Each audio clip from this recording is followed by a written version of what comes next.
Assalamualaikum warahmatullahi wabarakatuh.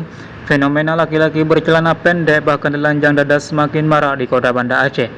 Ini menjadi perhatian serius karena cara berpakaian seperti itu tidak sejalan dengan prinsip-prinsip syariat Islam. Tren berpakaian seperti ini telah menyebar di kalangan anak muda maupun orang dewasa tanpa rasa malu atau kepedulian terhadap syariat Islam. Sayangnya seringkali tidak ada yang berani menegur atau mengkritik perilaku ini karena takut dianggap tidak memegang teguh prinsip-prinsip syariat Islam. Namun beruntunglah bahwa masih ada individu yang berani mengambil sikap dan bersuara tentang masalah ini.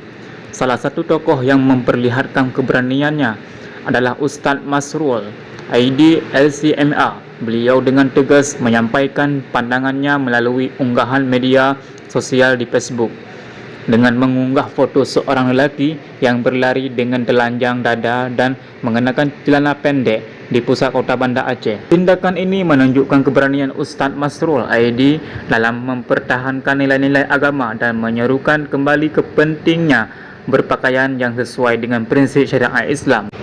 Dalam postingan yang dihimpun media di alexis.com Senin 15 Bulan 5 2023, Ustadz Masrul ID mengaku resah dengan keadaan pemuda saat ini yang tidak mengamalkan nilai-nilai syariat. Dalam hal ini ketentuan mengenai penggunaan pakaian sesuai Kanun Nomor 11 Tahun 2002 tentang pelaksanaan syariat Islam bidang akidah, ibadah dan syiar saat beraktivitas di tempat umum.